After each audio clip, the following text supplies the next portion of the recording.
What's going on, everyone? It's that movie review guy here, and I'm about to review the latest comedy from Vince Vaughn, Dave Franco, and Tom Wilkinson. Of course, this is a business adventure / comedy movie, which also has Nick Frost. Always good. This is my review on Unfinished Business.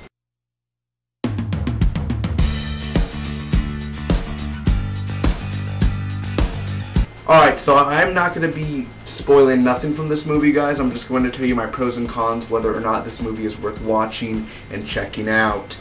Thank you for joining me again. Hope all of you had a great weekend, and let's get right to it. First off, I'm going to just tell you the synopsis real quick, just the outline of the movie, just to, you know, what we're getting into here. A hard-working small business owner and his 2 associates travel to Europe to close the most important deal of their lives. But what began as a routine business trip goes off the rails in every way imaginable and unimaginable. So, let's talk about it. First off, I'll get with my pros first, then go to my cons. First off, my pros. It's a funny movie. This is a really funny movie, and I could honestly give thanks to the man who made it super funny. It was Dave Franco. Dave Franco, man. Now, Dave doesn't have that talent that his brother James does, which is James Franco's brother. James Franco, I mean, he's an award winner and everything. I mean, you gotta love James. But Dave, he plays, what is it, Mike Pancake? He plays Mike Pancake, and he just has that look, that type of, like, this type of talk. It is annoying, but he's scared and he doesn't really know. He's not really that bright. He has that type of look, and it's very funny. It's very enjoyable, and he plays his character very well. And it makes you smile every time he talks. Tom Wilkinson, I'm not used to him. I heard he came out in Batman Begins as Don Falcone. Very great. He was awesome. I could tell that he probably has never played this type of character before on screen. Maybe he has, maybe he hasn't. But I enjoyed him. I think he was just freaking great, and he brought life to the movie, even though he's just, you know, an older man.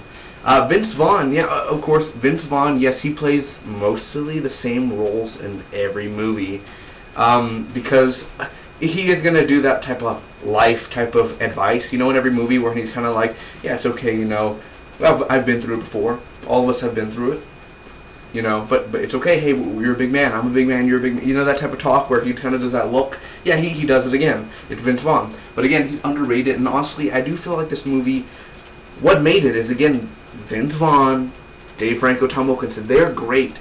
They are freaking funny. Some of their jokes are a little flat, but mostly Vince's. But other than that, the cast itself, perfect. Those 3. Now, James Marsden also comes out. He's in the trailers and everything.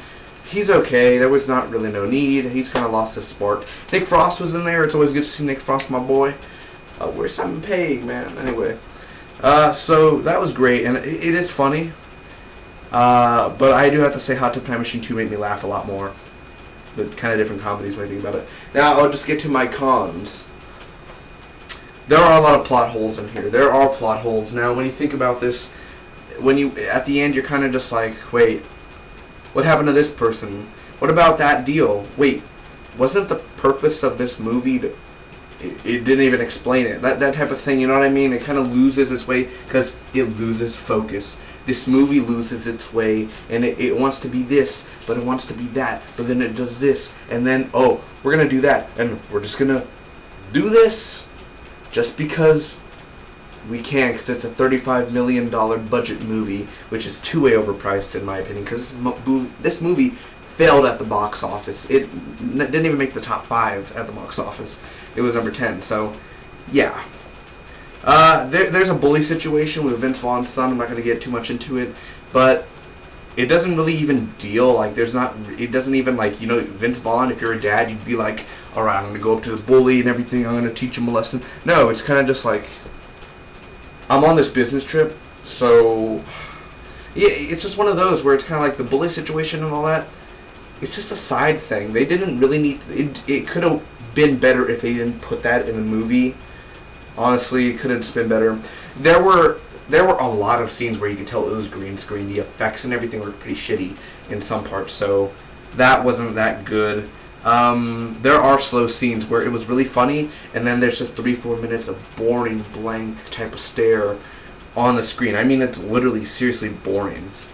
And there's unnecessary stuff. There were unnecessary scenes. Now, I'm not saying this movie is a very bad movie. It's obviously an okay movie. So I'm going to give Unfinished Business a C+, which is a 6.50 out of a 10. It's okay. It's enjoyable. It does get the job done. It makes me laugh. But again, it made me laugh more than 22 Jump Street. But I laughed more for Hot Tub Time Machine 2. And it's not the actor's fault. It is the script. The script is just horrifyingly bad. Oh, gosh. I'll watch this movie again. I will. Honestly, I will. I'll watch. It's only like an hour and 30 minutes. I'll watch it again. But not in theaters. This movie, do not go see in theaters. Just wait for the dollar movies if you have one, or rent it. That's it. That's all it's good for. I'll own it in the $5 bin. But overall, it's a C+. It's an okay movie. It's not good. It's not great. It's a good Vince Vaughn movie. Other than that, I mean, it's nothing to. It's not going to be remembered by the end of the year. It's not. So, anyway, thank you guys so much for watching. Hope all of you enjoyed. Comment down below if you've seen Unfinished Business. Let me know what you thought about it, and whether or not you're going to see it, or I just saved you from $5-10 worth of tragedy. Overall, my next movie review will be Chappie. So, see you guys then. It's Poppy with you always.